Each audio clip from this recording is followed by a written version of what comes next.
to the edge. Everything bass fishing. Coming to you worldwide from MegaWare Keel Guard Studios. Hey, what's going on, Bass Edge Nation? Happy to be back for our September 1 show, man, episode number 407. Just rolling through them right here, man. It's been a wild summer, a great last couple of events over the last 2 weeks. It all went down in the Elite Series real fast, but man, some great professional events, obviously, in the sport of professional bass fishing. That's what we're talking about right here on Bass Edge Radio. Bringing you, obviously, thoughts, recent happenings, always featuring a outstanding angler in our Spotlight segment. Bringing you some of the best education in the bassin business, man. Bass Edge brought to you, obviously, in partnership with MegaWare Keel Guard. Keel Guard providing your boat with protection from grinding salt, abrasive rocks, and concrete boat ramps. Don't go or be without a keel guard on your boat. And later on, make sure you cruise over to keelguard.com. They have a ton of other, not a ton, but several other really important boat accessories you need to, certainly consider putting on your boat, like the Flex Step, the Skeg Guard, Battery Guard, and the bow guard. Just so many great things. So be sure to look over at keelguard.com for the rest of those products that are available from Keel Guard. Wow. Fun-filled last couple weeks, particularly pretty much only the Bassmaster Elite Series was on the table. If you didn't catch last episode, we talked about the final of the Bass Pro Tour and several other events, the Toyota Series that was on Thousand Islands several weeks back. But this episode, man, we're breaking down the Champlain event first. Then we're going to break down a little bit of the St. Lawrence River event, which was the final Elite Series event. Kind of talk about some of those things that went on. But Bass Elite stop number 8 of 9 at Lake Champlain, man, it was filled with some of the largest bags we have ever seen come out of that venue. And every angler in the top 10 over 4 days eclipsed 80 pounds total. Absolutely unbelievable, man. A 20-pound average on Champlain. Now, we've seen lots of 20-pound bags at Lake Champlain, but averaging 20 pounds over a 4-day period, not done so much. Last year in 2022, there was a Toyota Series event where there were several anglers that eclipsed that 80-pound mark over a 4-day period. But, man, with 10 all top 10 anglers, could have been more if there were more anglers fishing 4 days, but pretty phenomenal. A young Japanese pro, Kyoya Fugita, won the event over 86 pounds, straight smallies. And that was Kyoya's 4th top 10 of the year. He's a rookie on the Bassmaster Elite Series, has won several AOY titles over in Japan. So not, there was a lot of hype behind this young angler coming into the Elite Series. But man, coming from a different culture, he's only here fishing for about a year. He qualified in his first year fishing through the open division to qualify for the elites. But boy, that guy's just on fire. We'll talk a little bit more about how on fire he is later on. But the event was dominated there at Champlain with forward-facing sonar. Basically everybody in the top 10. I would be willing to bet a vast majority of the top 25 forward-facing sonar anglers basically targeting smallmouth suspended over 15, upwards of 50 foot of water, moving around on bait balls, and some of them just kind of loner fish that they would see with that forward-facing sonar, primarily targeting them with a jig head. Just basically a real simple, small ball jig with a minnow style bait on the back, and man, just catching fish out in the middle of nowhere in a lot of cases. Just kind of fanning with their trolling motor, looking with that forward facing sonar and finding those fish out there. There were some pretty cool stats buried deep in some of the Bassmaster site. The day one angler bag of 104 anglers, 5 fish limit was 16 pounds, 16.7 pounds.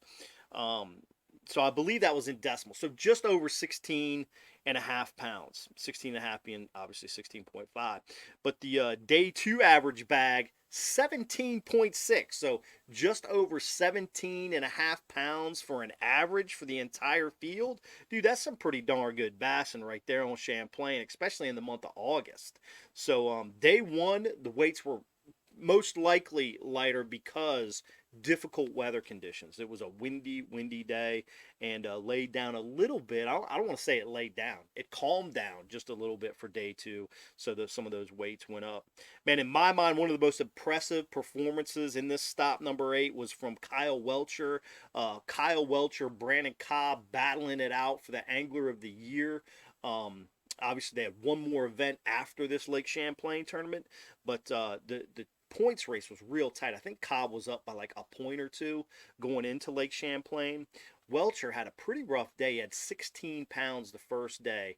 Cobb had like 18, so Cobb kind of jumped ahead. But man, when you're catching 16, a little bit less than the average for every angler, it had to put the pressure on Kyle.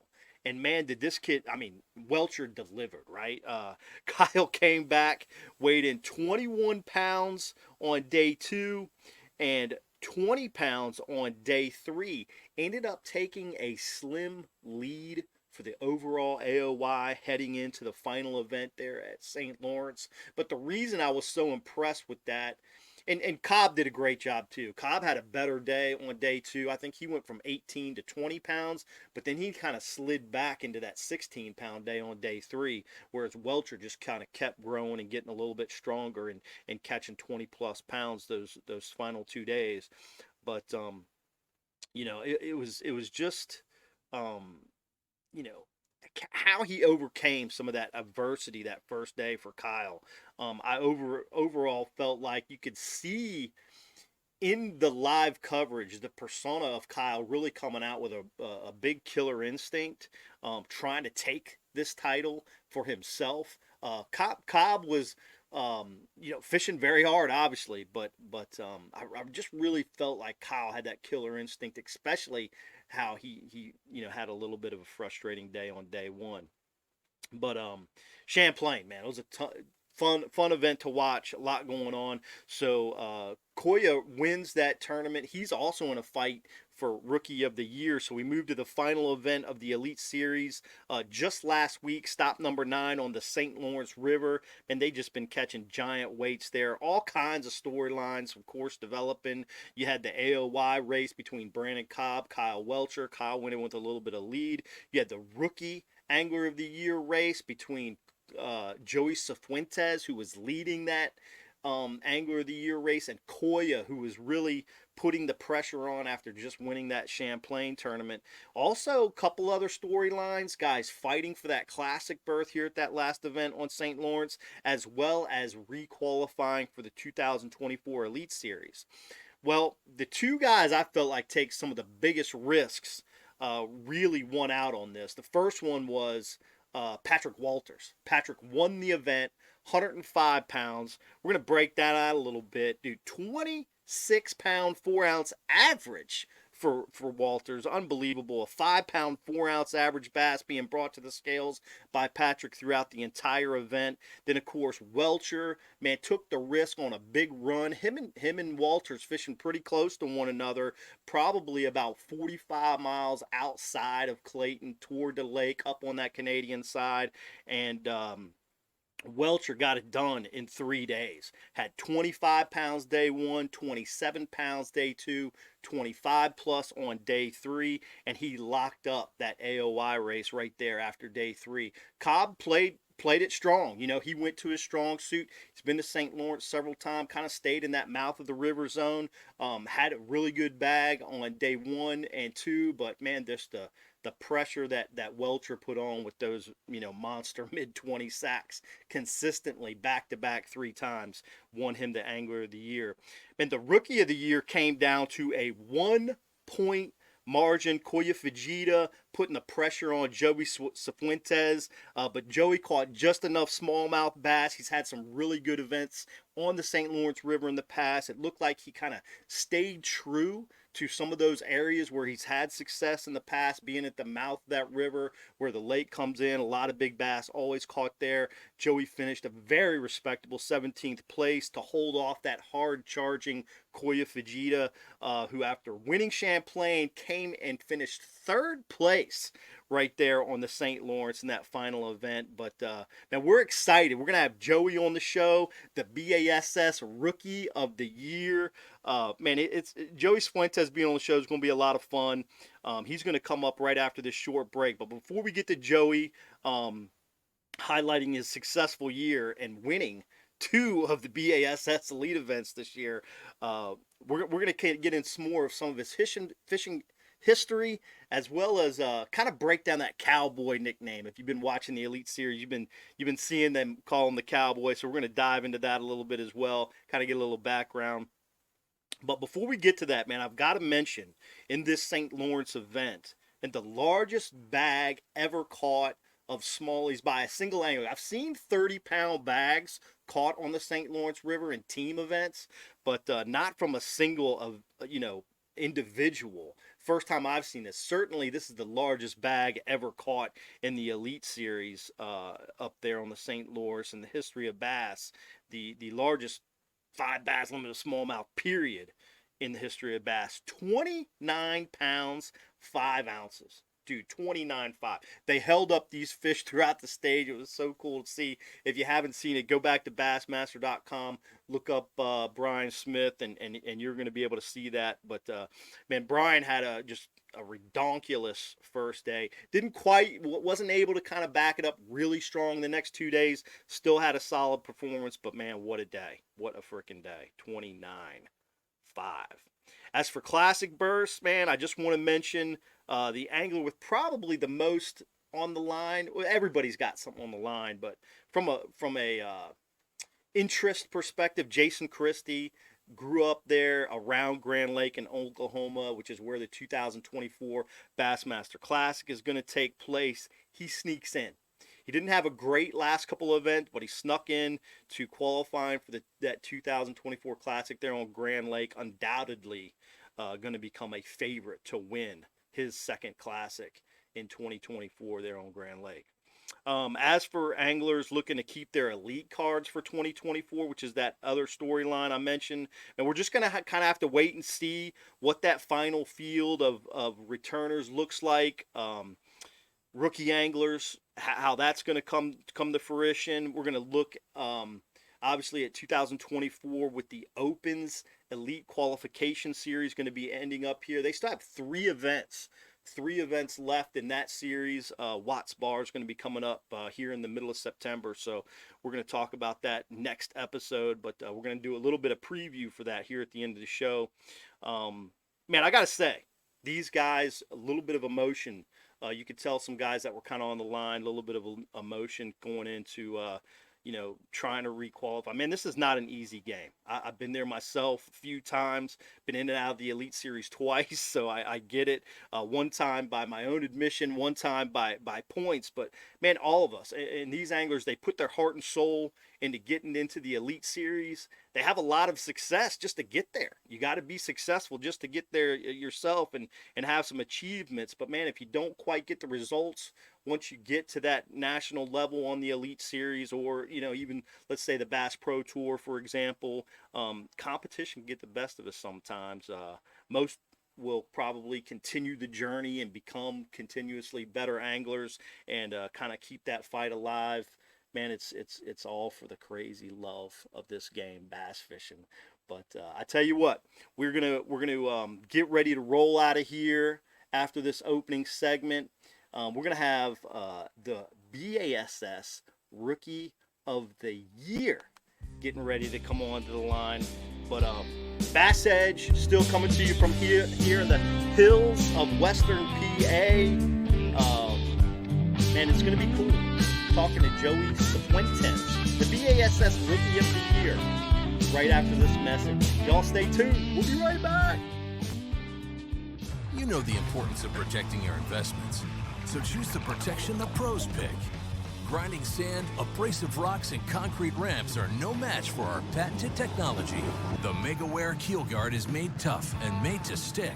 Install it yourself in less than an hour, providing the most dependable, most trusted protection for your boat, guaranteed for life. Insist on the original Keel Guard the pros have picked for 25 years. MegaWare Keel Guard.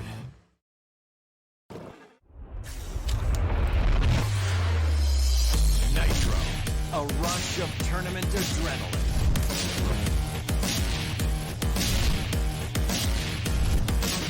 Nitro, the choice of champion, where performance meets play.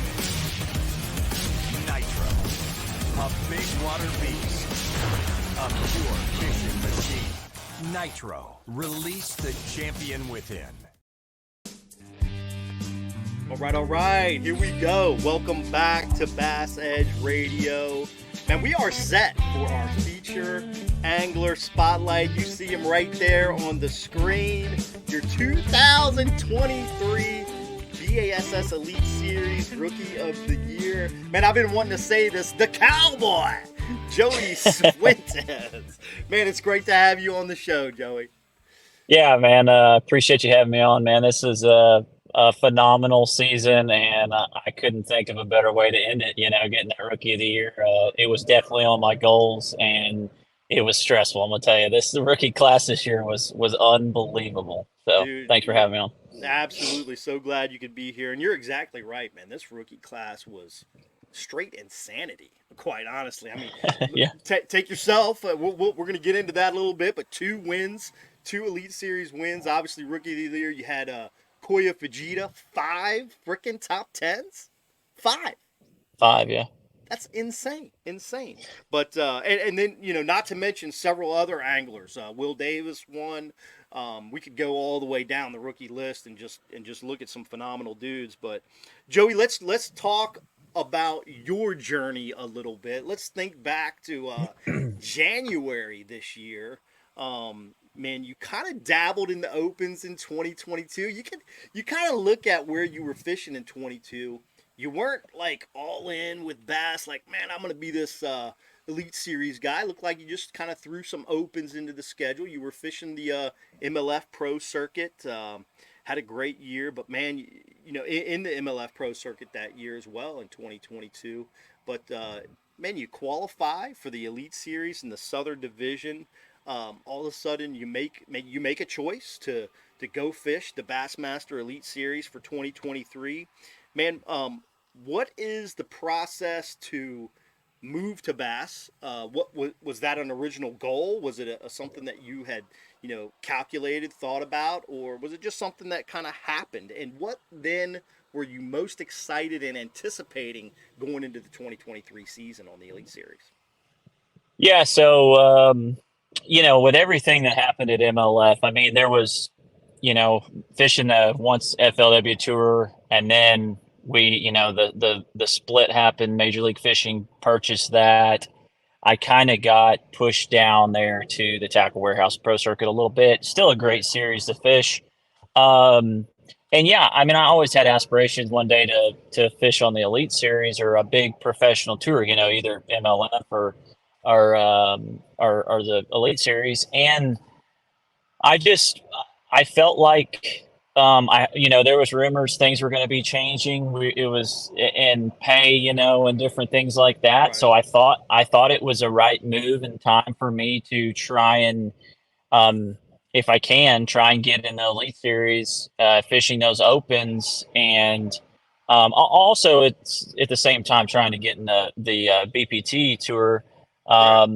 You know, hopefully finishing, you know, top 10 of the points or whatever to get in there. But yeah, so I just took the chance to fish the opens that year. I was really, I had a lot of confidence. I've been doing well. I felt good about it. And, you know, fortunately I qualified, you know, there, and had some, that was a fun season there, but yeah. And then getting into the elites, man, I didn't really know what to expect because it's so prestigious to me. Like, in the competition level is phenomenally good, obviously. So I Absolutely. didn't really know what to expect. But like that first tournament, Okeechobee, getting in there and making a top 20 finish this year just gave me a ton of confidence. Like, hey, I belong here.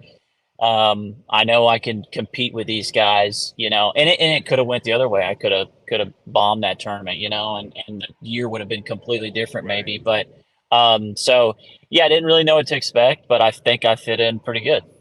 Absolutely, you fit in really well. You look at the schedule when it comes out and you qualify to fish this schedule.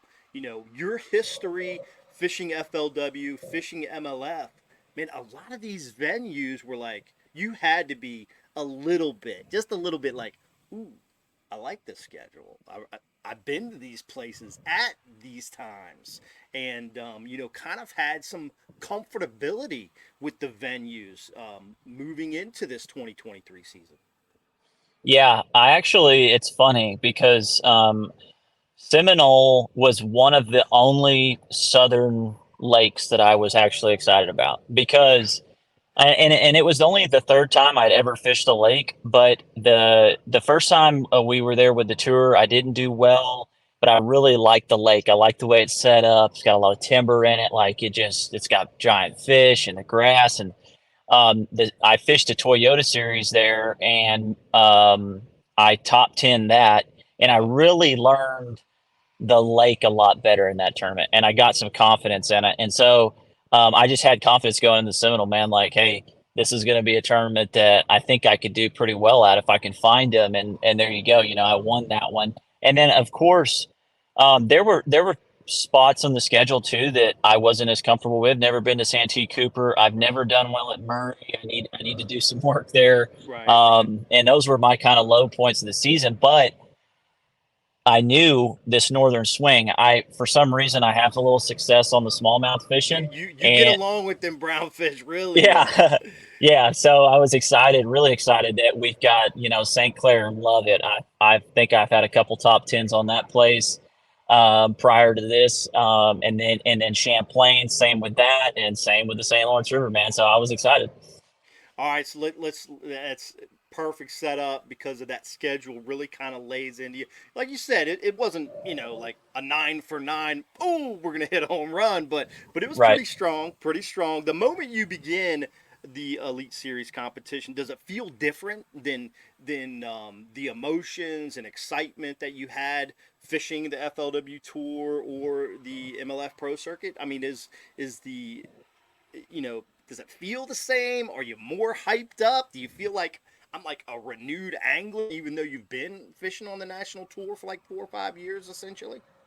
You know, I I honestly had I was pretty calm about it. Like it was definitely there was a little extra nervousness there. There's no doubt. Like because I mean you're sitting here looking at all these huge name guys, Gerald Swindle and Mike Iaconelli and all those guys, just hammers. And like you're sitting here thinking like, man, I'm fishing against these guys. Like this is unreal. But that experience I had the last 4 or 5 years fishing, against like, some pretty really big name guys before they moved off to MLF. I mean, that really helped me out. So I was calm about it, man.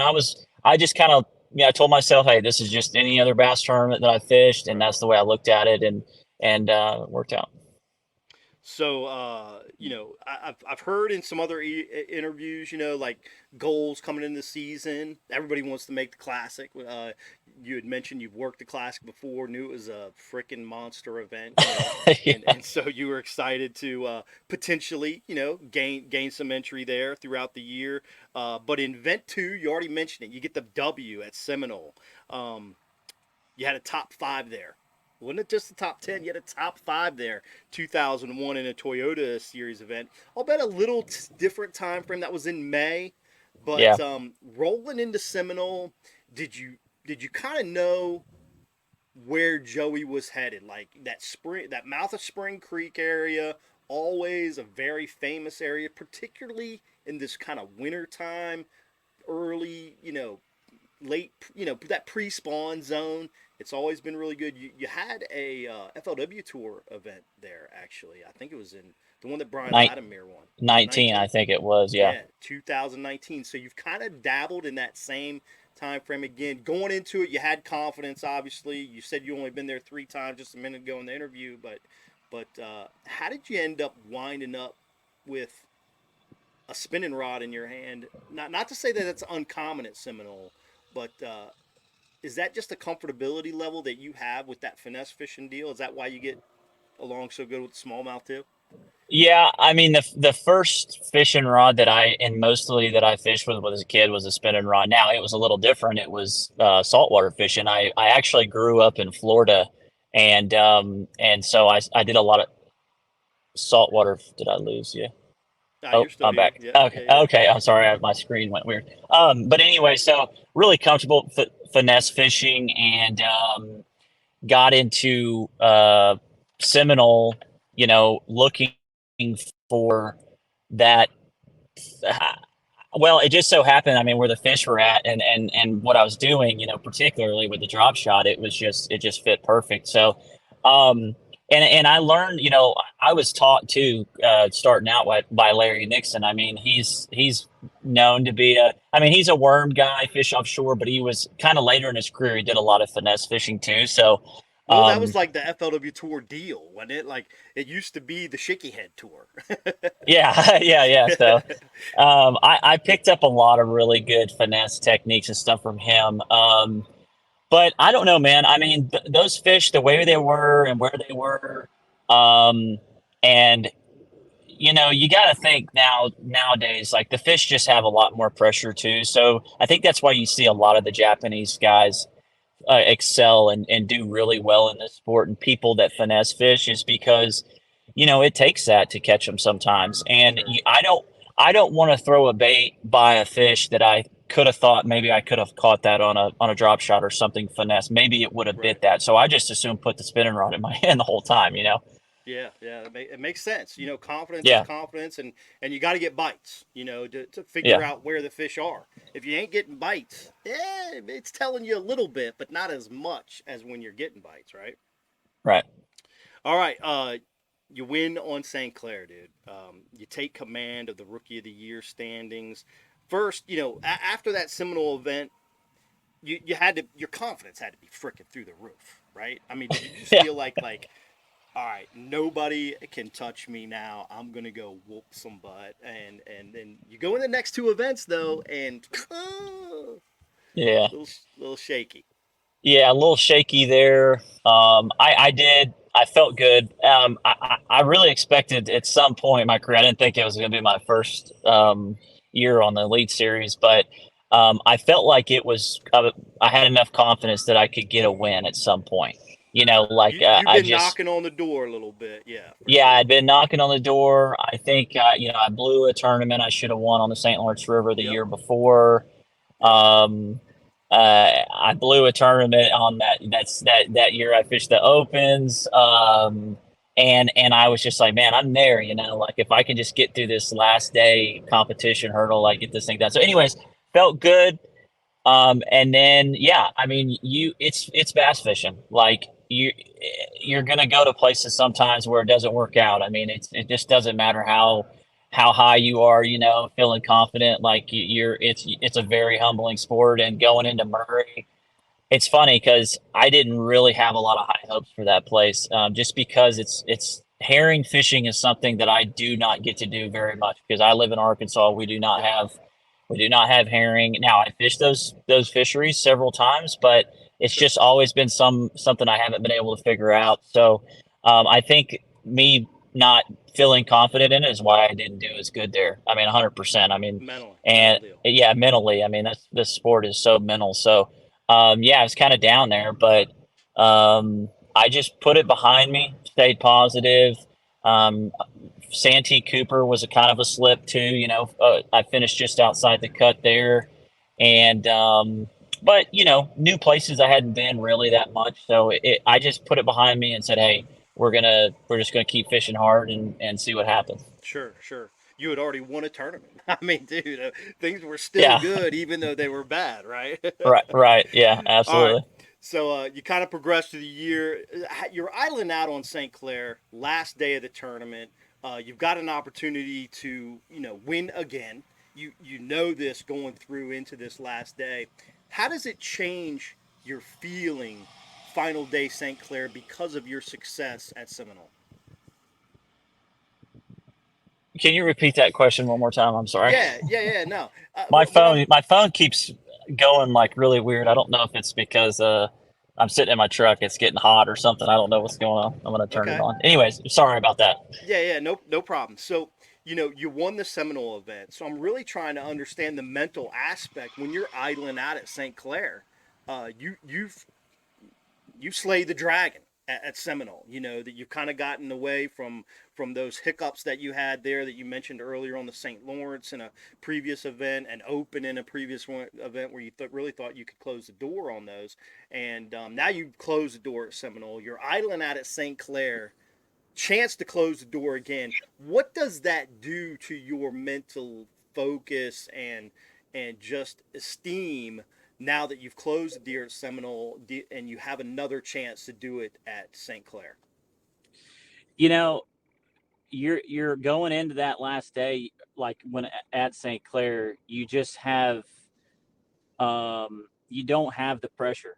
I mean, it's really that simple. Like, and of course, I didn't have the lead, going into the last Right. day at St. Clair, but that Seminole tournament really, they were two separate tournaments. I mean, completely different. Like, Yeah. I've got guys behind me. I got a 4-pound lead.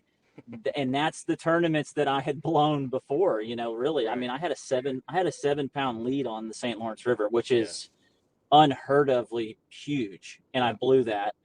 And the pressure got to me. I'm not gonna lie. I'll be the first person to tell you, I just did things I never would have normally done. I freaked out. I spun out. I went and fished other places. So when I got, Seminole was, okay, I was completely different mindset, learned from that tournament, but I got that done. St. Clair, I'm sitting right there, maybe a pound or whatever it was back in whatever place, I can't remember, second or whatnot, going into that last one, that last day. I just didn't have the pressure or nothing. I was just like, hey, whatever happens here, I know I've got a good area. The weather was ideal 100% the last day. It was super calm. I could live scope effectively to see those fish to catch because they were buried up in the grass and stuff there, and you really need to be able to see well. So I knew I had a chance, like, to catch a really big bag and take the thing home, Yeah. but not as much pressure. And when you have that win already in the season, you're like, you're just at ease, man. I mean, Yeah. you're good with whatever outcome comes. And when you have that freedom and you don't have that pressure, like, it's easy to do really well, if you know what I mean. I heard Matt Robinson say something on a Mercer podcast recently, and his whole thing was, man, I try not to care as much, which kind of goes into that Yeah. same feeling that you're talking about. It's not that we don't care, but or that you don't care, or that Matt does not care, but he tries to kind of just let things go more fluid rather than worry about what's going to happen. And do you think that it's just that freaking mental things going through your head? Yeah, I really do 100%. Because I remember back when younger in my career, I used to be one of these guys that would go to every lake and try and pre-practice and find out as much information and get all this stuff in your head, and you're thinking about this and that and everything, and it hurt me. Like, it really did. I don't do any of that stuff anymore. I go, show up, find what the fish are doing now, and roll with that. And but what he was saying is so true. I mean, you just have to go with your instincts, your gut, and you just fish, man, and Yeah. not think about all those other things. And if something looks good, you go there and hit it. Like, those when you're in that mindset doing that, like, Matt had an amazing year this year too. Yeah, And he did. Yeah. it's the way I mean, that's so true, man. I mean, I'm telling you, the bass fishing, and you have to keep it simple. And I haven't always been that way, but in the last few years, man, I have really kept it simple. Like, I don't get caught up and I don't have, just crazy amounts of tackle anymore. I keep the things that I have confidence in. and I just go out there and keep it simple, try and figure out how to make the top 50 cut.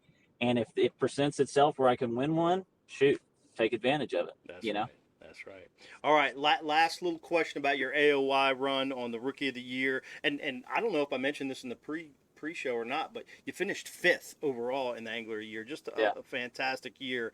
But closing out this Rookie of the Year title, you got Kyoya bringing on the heat. He wins Champlain.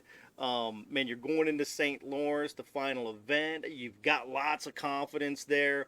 Do you look over at Kyoya any during the time and just like, kind of give him that little death stare, like, dude, don't try this. This is my title. No, I definitely didn't give him any death stares, but no, man.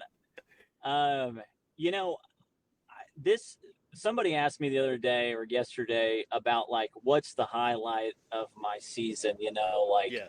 And of course I won too. And you think like, well, of course it'd be one of those wins. Well, it's really not, because it was like I had that lead. It was like I was Kyle Welcher, or, going in and have that big Angler of the Year, like trying to get it done, one of those things. And the pressure was so intense. Like, it really was, and it's not Angler of the Year, it's Rookie of the Year, but still it's like, you only get one opportunity at this thing, man.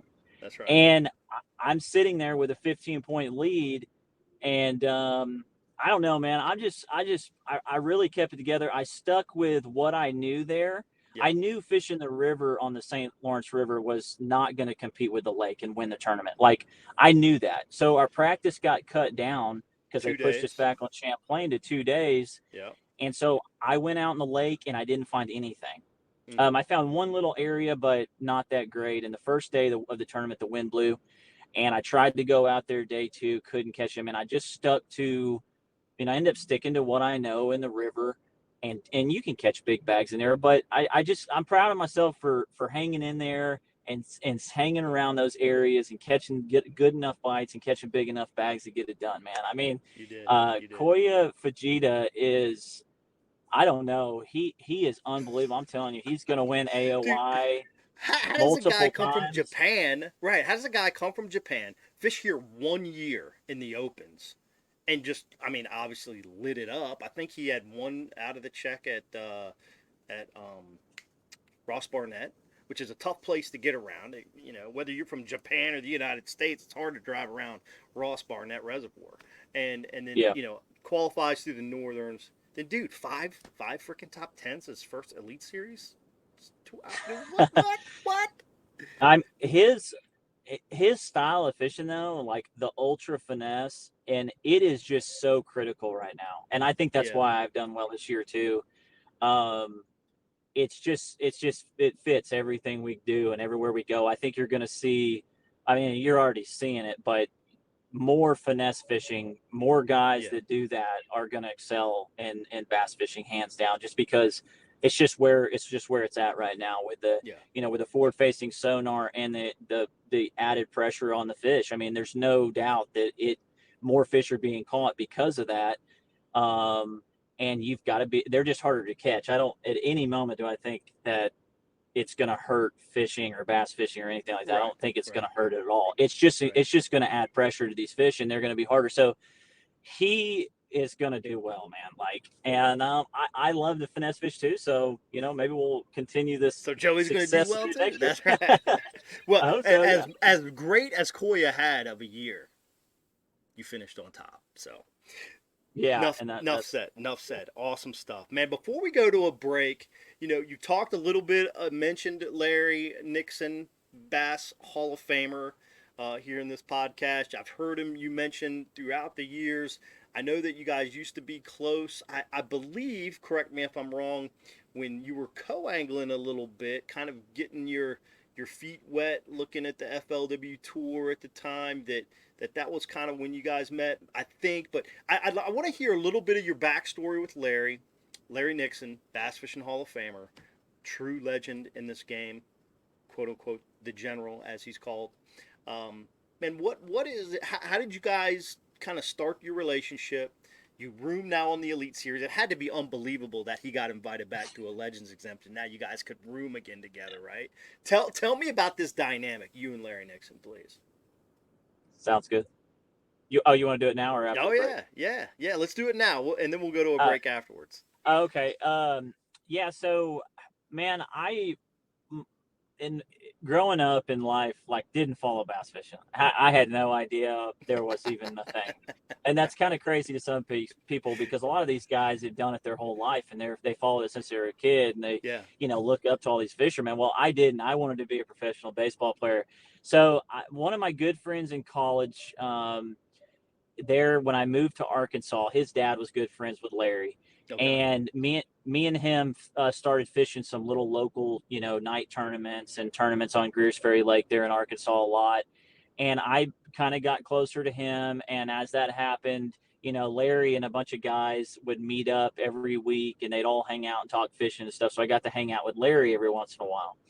So it came to the point and where you're just like this Larry guy, right? I mean, like, did you know? Well, no, until he told me, like, hey, this is Larry Nixon, like, he's okay. So I started searching and Googling and all that stuff, and I'm like, wow, yeah, this guy is huge. Like, all that, I was watching the old Mega Bucks shows, and like, I was just like, man, he's the man, So yeah, I kind of got starstruck there, started to, and so it was hard for me to ask Larry, like, hey, I want to go fishing with you. But I told my buddy Logan, I said, man, just, can you get me in the boat with him? Like, just anything I can do to get in the boat with Larry. And we ended up, at my last year in college, I got done playing baseball, and I started a little with a couple other folks, a college fishing team at Southern Arkansas University. And I did pretty well in those. And Larry ended up asking my buddy, like, hey, does Joey want to travel with me it would be the EverStart at the time. And it was Sam Rayburn, Toledo Bend, Sam Rayburn. And does he want to travel with me and fish? And I was about to go to physical therapy school. And I was talking to my dad and everybody there, all the buddies, they were like, Joey, you need to take this opportunity. Not very many people get a chance to. And so I did that. And it's kind of how we got going. Together, cool. Fishing. That is cool. Yeah. So obviously he's, he has to have been a great mentor throughout the years as you got to know him. And did you fish with him as you were a co-angler on the FLW tour for a couple of years too? Did you travel with him then? Yeah. I did that one EverStart series, and then I won one of those tournaments to co-angler and advanced to qualified basically on the FLW tour. So I fished 2 years as a co-angler on the tour. Nice. And then I think that second year, I won a tournament on Beaver Lake. Yep. And I finished top 10 in the points, and I was like, I qualified to be, on the pro side.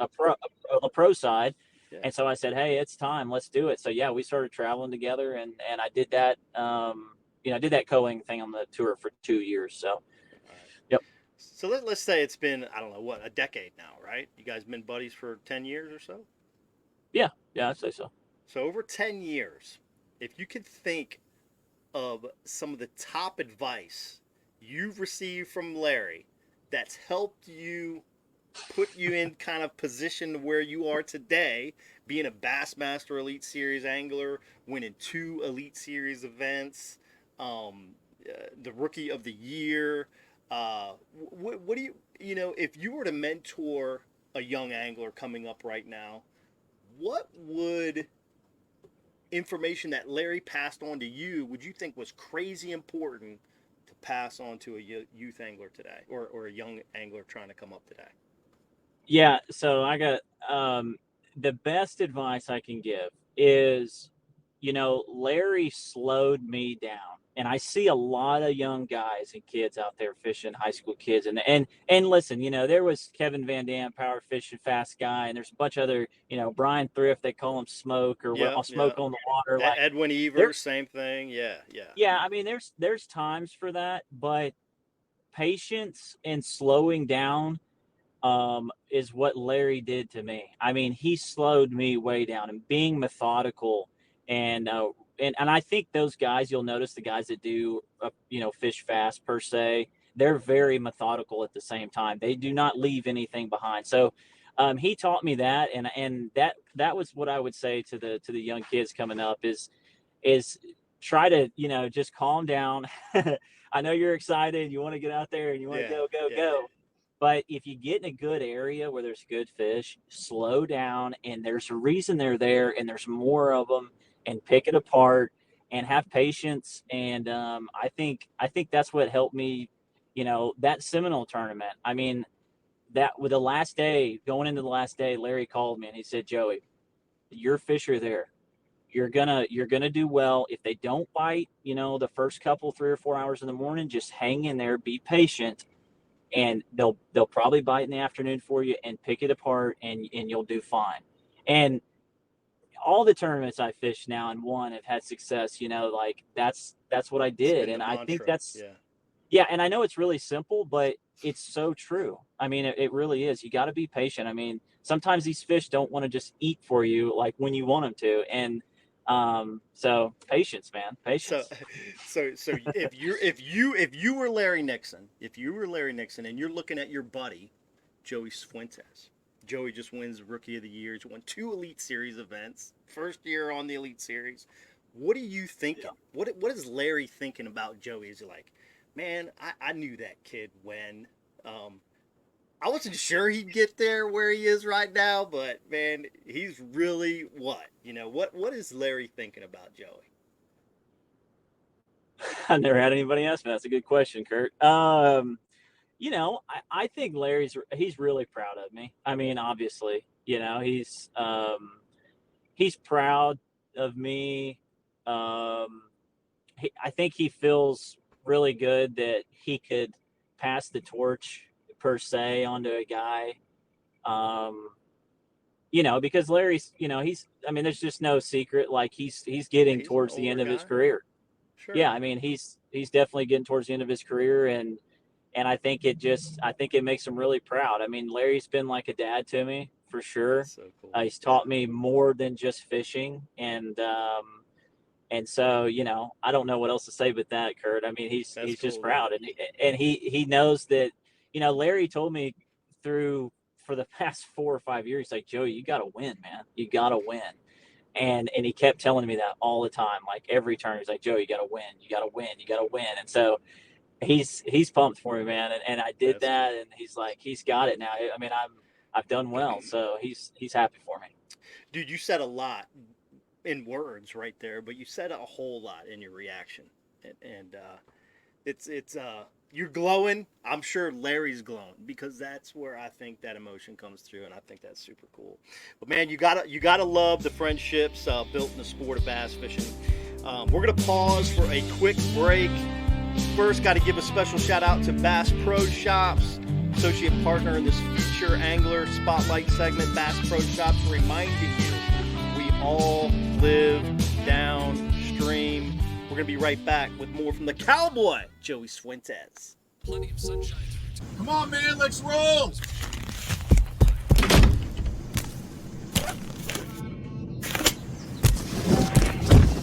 What the?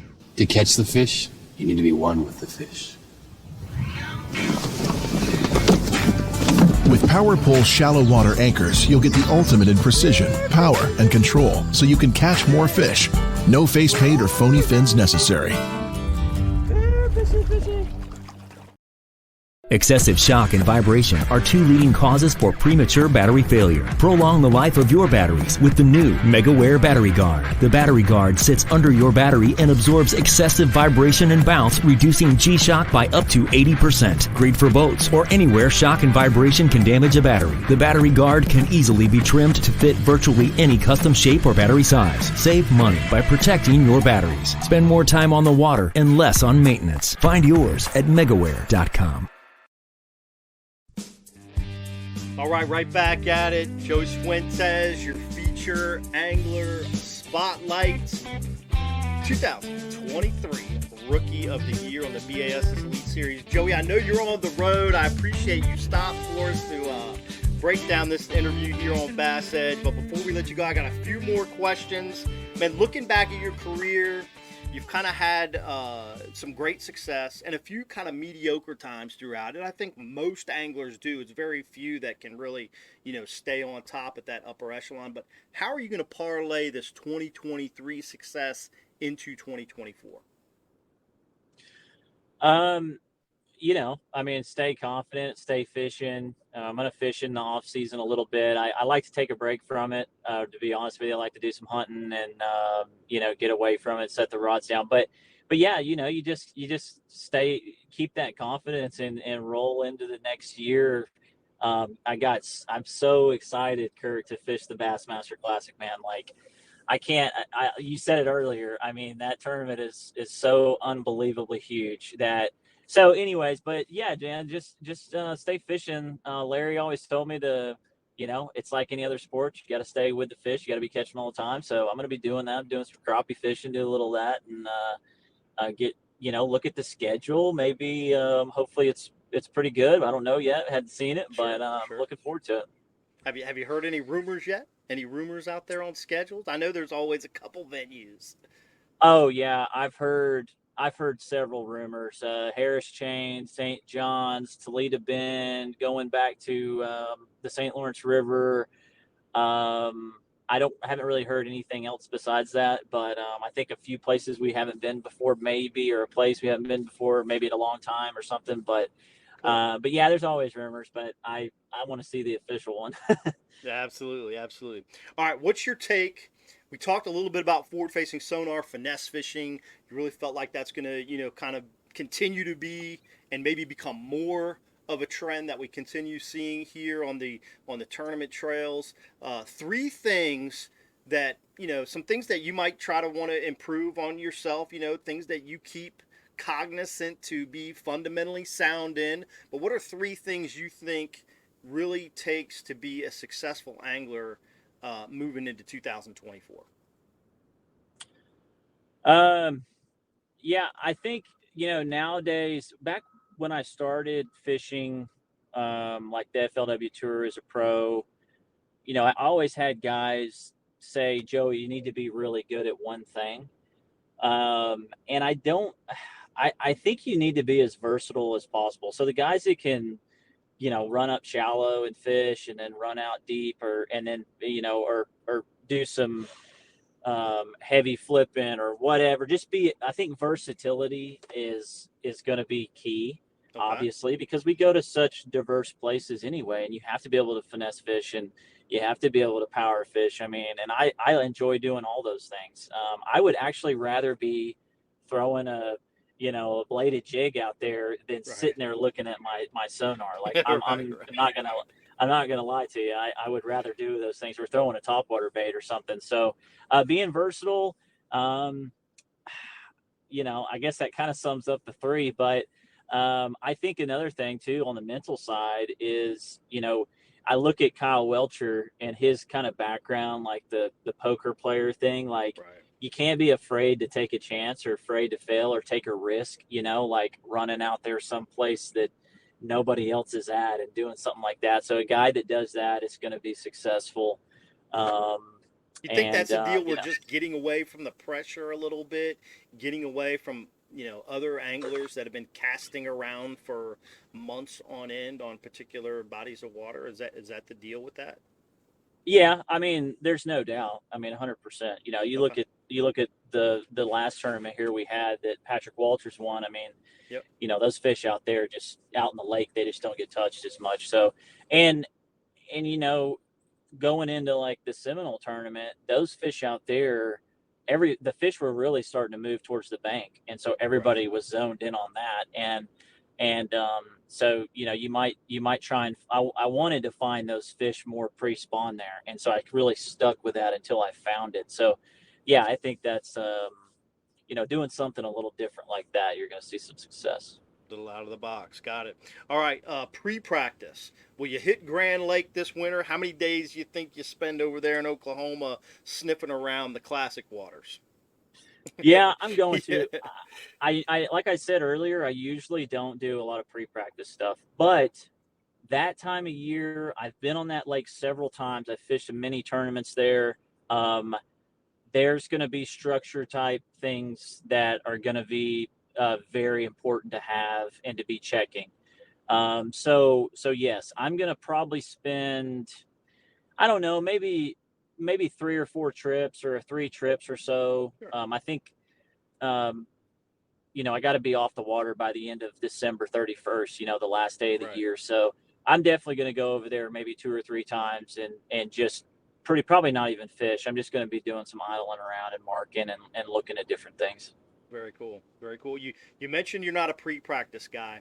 I feel like over the last couple years, especially with this kind of young angler trend that we're seeing over the last, I would say 3 years, really strong, that the pre-practice deal, those young guys, man, they're getting out there a lot and looking and spending a lot of time on these bodies of water, within the rules, in a pre-practice standpoint before official practice, just getting to know the venues. I think there's a lot of guys on the BBT as well that have been spending more and more time pre-practicing, getting very, very intimate with some of these venues that we see on the tournament trails over and over year after year.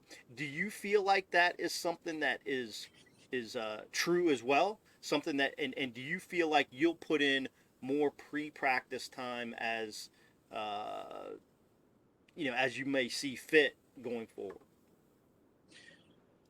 Yeah, so I think it works well with depending on your situation. Okay. The young guys that don't have a family and they're not married, right. And like I got 2 kids, and another one on the way, right? Yeah, man, actually, I'll just go ahead and say it. Me and my wife actually lost the baby on that. I was, it's not a big deal, I mean, life happens, and a lot of people have gone through that. So I was just going to throw that out there. But wow, yeah. I hate to hear that. That happened to my mother twice, actually. Not that we need to really kind of dive into that at all, but right. Man, it's just unfortunate. But it happens for sure. Yeah. So, but the guys the young guys, man, that don't have families and do all that, like they can get away with it and spend that extra time and do that, and they're very good, and I think that's great. And then for me though, even if I feel like I tried that like before I had a family started and stuff, and it just gives me a lot of kind of preconceived ideas and things that I think about. Like, hey, I caught him over here in pre-practice, and then I just kind of narrow instead of keeping an open mind, and it just doesn't work for me. I don't, I don't like it. I don't. Yeah. It's one thing to idle around, like the Lake Ontario and the St. Lawrence River, and maybe go look for some big rocks where some fish could live on. Yeah. Structure stuff like that. That's very beneficial. Is that kind of what you'll be looking at for at Grand, like brush piles, rocky zones, things such as that nature? Right, stuff like that. And instead of fishing, because you kind of think like, man, I caught a 5-pounder over there, and then like maybe at some point in the day you go over there and run at it, and there's nothing there. And you go again maybe and again. you may have seen a tree or something over there on the bank, and you went over there and flipped it, lay down, and you catch a 5-pounder off of it, and then you wouldn't have seen that tree, if you went over there and did that. You know what I'm saying? So yeah. I don't know. It's just not for me. Some guys are great at it and they do it. And I don't know. It's different for everybody. Yeah, absolutely agreed. Okay, let's roll into the nickname, the Cowboy nickname, and how did it begin? Who teed you up with that? And kind of get into the origination. Obviously, your headwear, simple deal there. But it had to evolve out of something, right? Yeah, it did. Man, I was born around farming, cattle my whole life. Okay. Even I was raised in Florida. We didn't live on the beach. Everybody thinks of the beach when you go to Florida. There's a lot of cattle farmers. Some of the biggest ranches in the world are, in Florida in the United States. And so I was around that a lot. Some of my dad's good buddies I was raised around, they were big cattle farmers. And so anyways, when I moved to Arkansas, we started a cattle farm there, kind of family thing. I took it over. I've always enjoyed wearing my cowboy hat when I was on the farm, working on the farm. I didn't, wear it everywhere I went, but I ended up getting a guy came into town and he started a truck dealership, and it was called Cowboy Chrysler Dodge Jeep and Ram. I saw and that. So, yeah.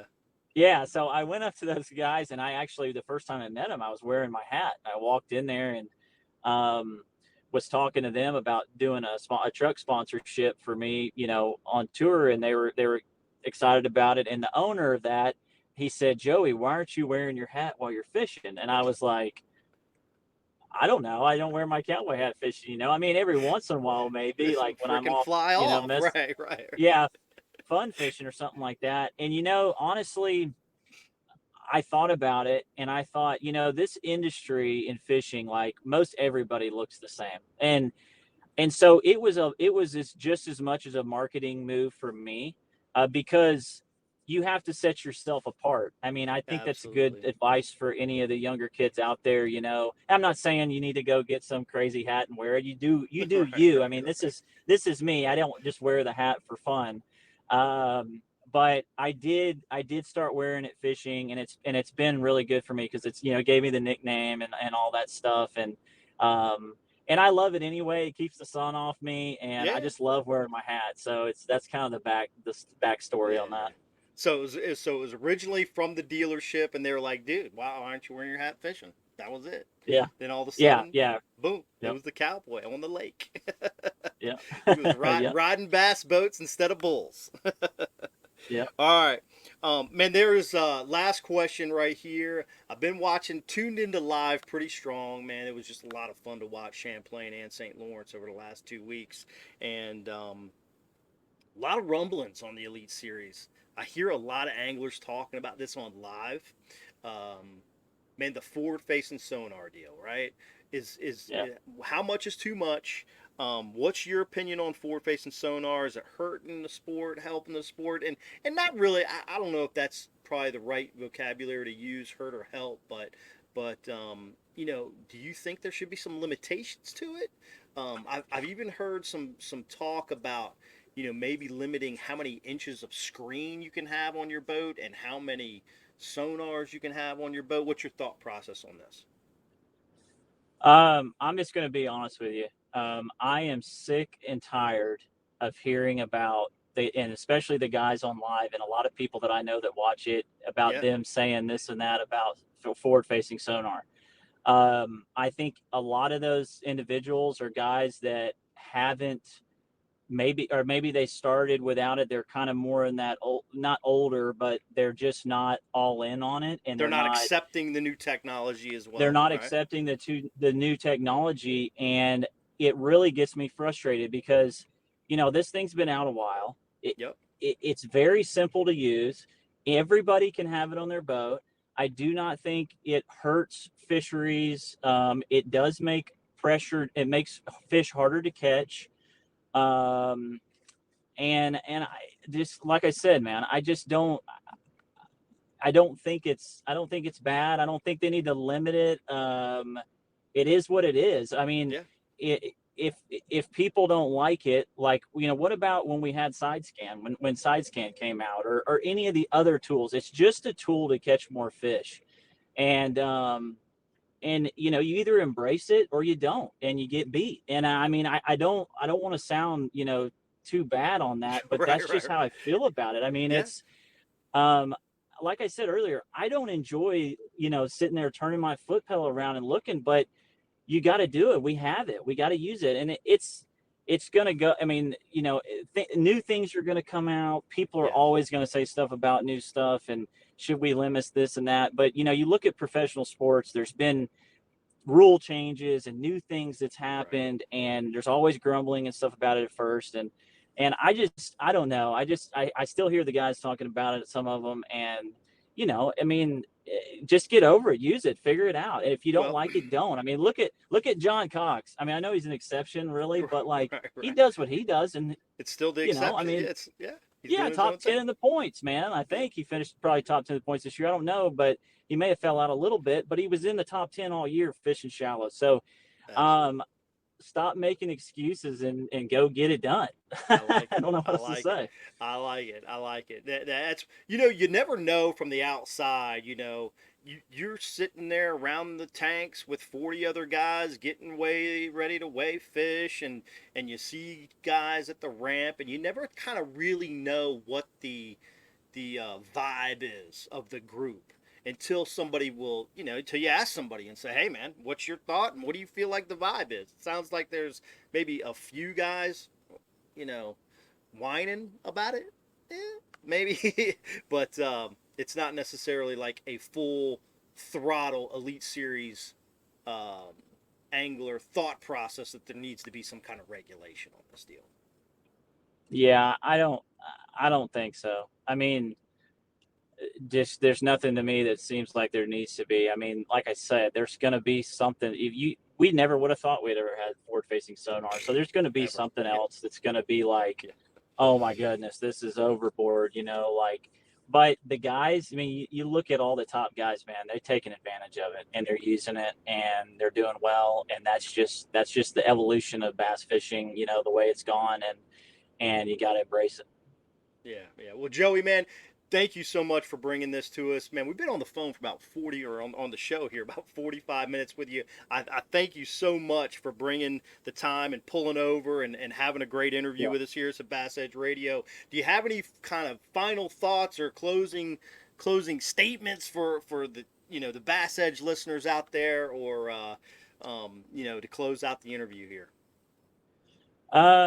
Man, I just want to say like the one thing that really blew me away this year was the fans in the Bassmaster and all the bass fishing fans for MLF Bass. Like the people are awesome, man. We have got, I mean, this St. Lawrence River tournament we had, there was so many people there. I never would have dreamed the amount of people like reaching out to me and the support and from all the fan. I mean, there's just so many fans of bass fishing, and it's really cool, man. I mean, it's just the coolest thing ever in my life. I love it. And I look so much forward to the next years coming up, and hopefully we can do well and keep, hopefully winning some tournaments, man. I set some goals this year. That's something else I was going to say. Like, I think it's really important that you guys write down your goals if you want to achieve them. My dad told me this when I was growing up. If you have to physically write them down, put them up somewhere, and so you see them every day. And if you remind yourself of that and you keep working towards it, you can do anything you want. You can achieve any of those goals. And I've done that this year, and I'm living proof of that. And so, stay positive mental attitude. Gerald Swindle, like, he's got to watch him, man. He'll tell you, like, you have to be like that. So, to be successful and live the dream, doing this, anybody can do it. Anybody, these people, kids growing up, coming into bass fishing, like, you can do it. You just gotta be able to take a chance and go after your dreams and shoot, you can get it done. So appreciate you having me on. Absolutely, Joey, man. Thanks so much. Thanks again for stopping. Congratulations on your Rookie of the Year. Safe travels back to Arkansas. And have a great winter, great off season. We'll see you next year in the Bassmaster Elite Series, and particularly at that Bassmaster Classic. Joey Cifuentes, Bass Edge Radio. Take care, buddy. Safe travels. Appreciate you. See ya.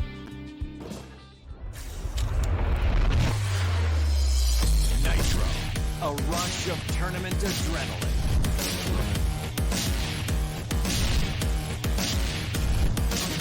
Nitro, the choice of champion, where performance meets play. Nitro, a big water beast, a pure fishing machine. Nitro, release the champion within.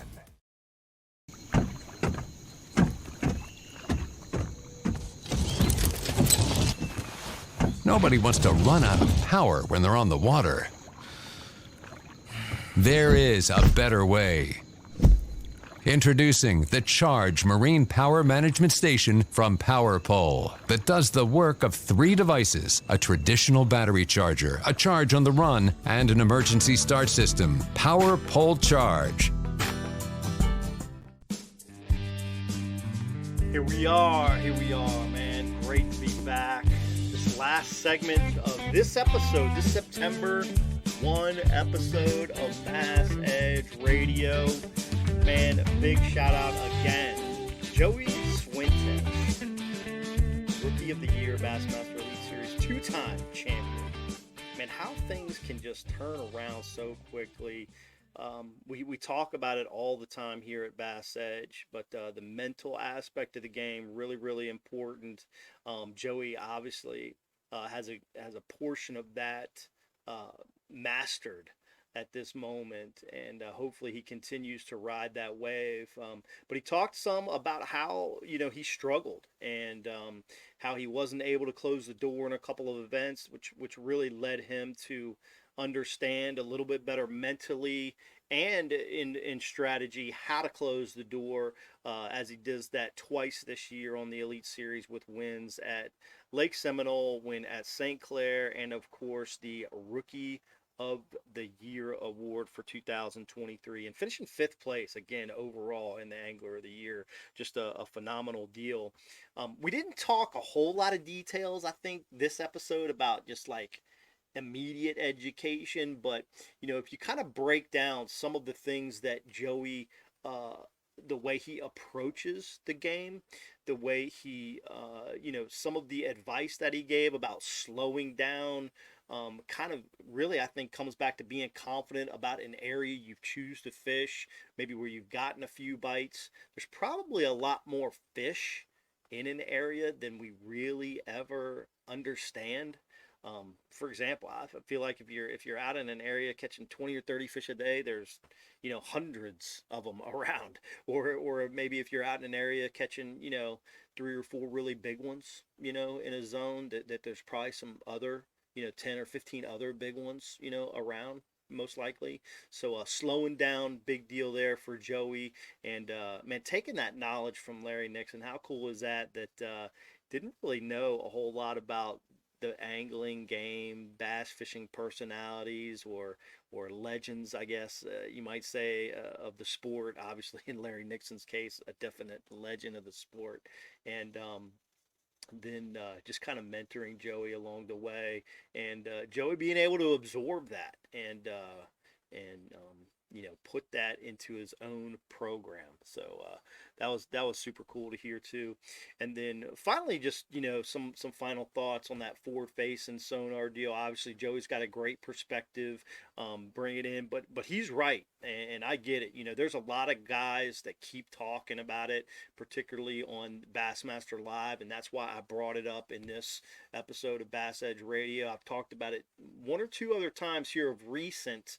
I think in the August 15 episode and the August 1, because it seemed like it really comes in to a lot of chatter toward the end of the year, which might be interesting as from a timing perspective when anglers are disgruntled or want to see some things change for the following year. But man, for me with the forward facing deal, I think it's good for the sport. I think it brings another level of technology and skill.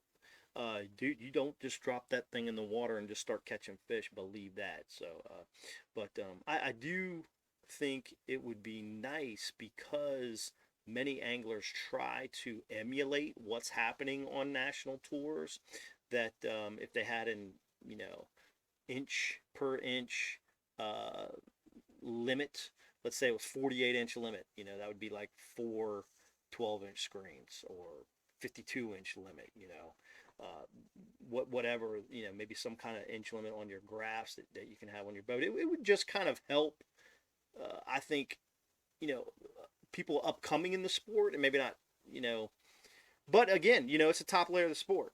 We don't have the same equipment that they have in National Football League that they do at the little Pee Wee League or the high school game. It's different. It's a different deal because it's on a professional level. So anyway, there's a lot of thought process in that whole deal. But man, again, thanks Joey Cifuentes, just driving back from New York, claiming that Rookie of the Year title, pulling off on the side of the road, doing an interview with us here at Bass Edge.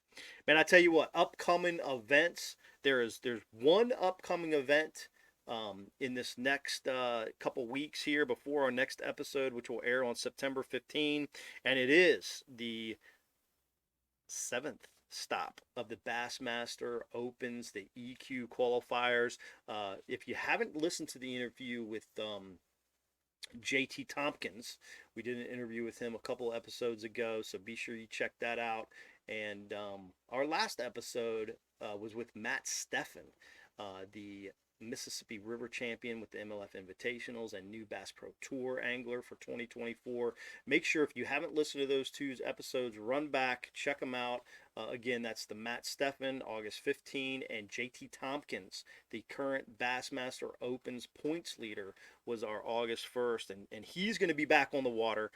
Checking it out, Watts Bar Reservoir. What to expect, man? Mid-September in Tennessee? Rough. It's gonna be rough. Fishing's gonna be tough. It's gonna be a low weight tournament. You're gonna see guys that can figure out how to put together a limit, rise to the top on this deal, because I know Watts Bar hasn't been a great fishery over the last many years. They had a Bass Pro Tour event there 2 years ago. You could see the weights even from that event, and that was a all you can catch weigh and release tournament. I think it was a 14-inch limit, and even the weights there weren't that high. If you remember, Ryan Salzman actually won that tournament on the dam, and it was kind of a late spring, early summer event. So it's going to be even tougher in mid-September. I'm going to look for guys forward-facing sonar. Obviously around bait, schooling fish is going to be really critical. There's going to be some guys catching fish around brush piles with finesse techniques, drop shot, shaky head. The wild card is, can the river come into play? Can you run up the river, get into some of that moving water? This time of year, the water's still warm. That moving water is going to have high oxygenation content, be a slight bit cooler just because it's constantly moving up there in the upper reaches of that lake. So can the river play during this event? I think those are going to be the three things to look for. It's going to be fun to watch. Watts Bar, September 13 through 15, Bassmaster Opens. Man, another fun episode here of Bass Edge Radio, the September 1 edition, episode 307. Another big shout out to our partners, MegaWare Keel Guard, Mercury, Nitro Boats, Power Pole. Thanks to Bass Pro Shops. Man, it has just been a lot of fun. Be sure to hit that subscribe button. Go ahead, click that subscribe button. Make sure you leave us a comment below. Let us know what you want to hear on future episodes of Bass Edge Radio. And man, that's about it. We're out. Adios next time. So long, everybody.